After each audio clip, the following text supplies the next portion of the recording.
friends of our channel, be welcome. Did you watch the previous videos? If not, try to watch them first and then come back to this one. The information sometimes is complimentary. Answers of an Alien from Andromeda, 24th video, April 22, 2011. Question: Our friend Ed asked, I don't believe man landed on the moon in 1969 because of the radiation belt, Van Allen belt surrounding the Earth and the cosmic radiation. They would have been dead long before they would have reached the moon. None of the astronauts became ill due to radiation, or got sick with cancer. Ed, they really land there. The cosmic radiation is not the problem because it exists in the universe as a whole, which is why living things must have an appropriate environment to develop, in terms of conditioning necessary protection to your body type. Where humanoid, the protection is in the dress must have adequate protection against the corresponding emissions from their suns when outside the atmosphere, maintaining levels close to the original protection provided by the atmosphere of their planet of origin. Any planet that possesses the atmosphere filters out radiation and micrometeoroid, providing protection for the biology that will take the planet. The magnetic field is constant in all the planets, with or without atmosphere, since it is the factor generated by its own gravity, which keeps its position of equilibrium with the system to which it belongs. The magnetic field of the Moon as Earth's, in their proper proportions, protects from excess solar radiation, which is not enough to make it a conducive environment for your biology. There you depend on costumes with a protection factor appropriate to be out of your ship. All magnetic fields, when exposed to radiation of any kind, generate an energy plasmic layer containing separated charged particles that are remnants of the diversion process. The process of diversion is that generates plasmic energy field because the radiation of particles being forced to divert, the factor of residual energy resulting from interaction of forces. This field can be with greater or lesser extent depending on the strength of emission from the sun in question. In the case of large solar flares, this layer can become so thick that could involve your satellite's zone and destroy them. The damage to the planet's surface will be proportional to the magnetic field pressure in each place of incident energy. We have no problem crossing or navigating these energy fields, because we have the spacecraft's protective field, that prevents any contact of particles. In the case of your ships, they also have UVB protection with insulating materials, not enough for the Van Allen belt, but enough to stay in orbit. All that went through the Van Allen belt without adequate protective force field perished after a certain period. When you pass through the energy field that surrounds your planet, the spacecraft fuselage gives way to some amount of charged particles, as an airplane that receives an electrical discharge in a storm, and as a quick pass, and the astronauts are using your outfit's protection, there is no big problem, biologically speaking, but in radioactive energy fields like Van Allen belt, does not work. We have already noted several times, you working on your satellites and telescopes, with the fuselage of your ships open. You truly deserve our appreciation for the courage to do what they do, with your primitive equipment. It will be great when we can openly help your new society as a whole, to reach the stars, as you say. With respect to the moon, you have been there more times than has been announced for ordinary citizens. Now, your governments are forbidden to build any type of installation there, but, as the old pirates did, you are going there for some time with the reptilians, and you guys have used their base for your research, in a scheme to draw back, and are doing the same at the new base of Mars. They have started to reach for the stars, not you, simple people, funders of projects. As you see, you really know little of what is happening. Now you know a little more, because I'm telling you. You see, throughout our conversation it's unofficial.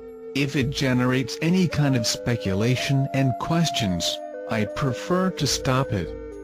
I am no prophet or teacher. I answer your questions to appreciate being able to help, in any way you can grasp the concept that you are truly living.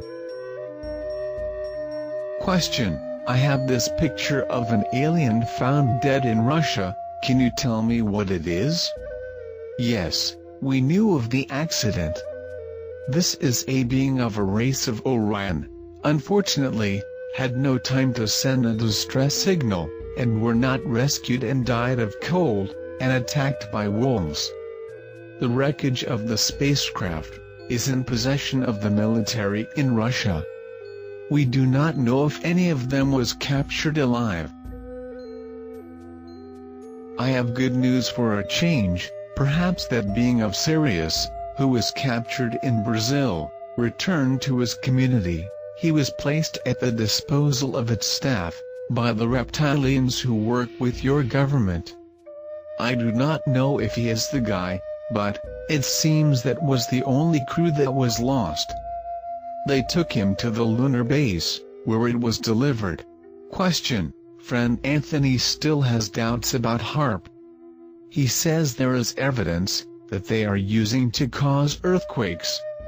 If you look at the depth around the world, on some days you will see maybe 20 quakes, many in one area, all the same exact depth. The depth is 10 kilometers, usually the signature, and has been for almost a year. Well, Anthony, let me explain an easy way. If all the power of the transmitted signals could be redirected to the surface of the planet, could certainly generate earthquakes and slit layers in the affected regions, but would require massive planet-orbiting reflectors to redirect the emissions, something you have not and will not have time to do. The system as it is today can cross streams at fixed points defined in the upper atmosphere, but cannot redirect the signals, could not even blow up a building here on the surface, much less cause an earthquake. The only practical use for this system are those that I mentioned in our previous conversation. On the tectonic events that range in that approximately depth, is due to plate thickness being small in these regions, where the first break than any other region. This is a normal symptom, weaker sites are broken first. Question: Mithy, in the Gulf of Aden, is still in operation that portal of transport? If so, what are they doing? No, because the gate was moved. After leaking the information, many ships of your governments there have been tempted to identify, contact and film. It was an open portal for operations of the Pleiades, for broad detection of atomic weapons in the Middle East. Question: Mithy, I have this movie about a UFO in Jerusalem, in January. You could say what it is? This is one of hundreds of Pleiades probes, examining the strange construction to check the inside. It seems they are becoming less worried about being registered with their actions. Either day, we parked our spaceship in front of your house.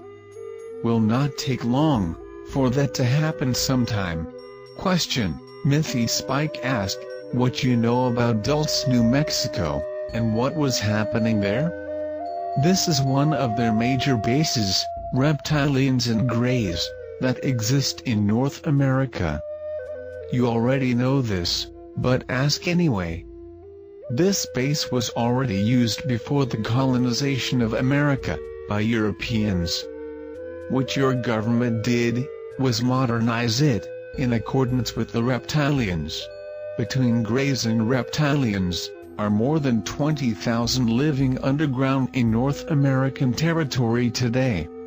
Question: Mithy Greg, a friend, asked me about the event that there was in Antarctica, in 1947, when there was a confrontation of humans with UFOs. I wonder, what can you tell us, if you know anything about it? That is an epic story. A good question. This was the third encounter of humans, with a consortium that manages the base in Antarctica. In 1939, the Germans already had news of alien activities in the Antarctic, by observers from Argentina partners. These photos of UFOs were sent to Berlin, who organized an expedition to attempt a contact of closer relations with extraterrestrials. This Expedition German, after many attempts to radio contact, as in Antarctic territory, found nothing and tried an expedition to the center of the continent, also failed to succeed. The government ordered not to return empty-handed, and they tried to attack a spaceship that had once watched.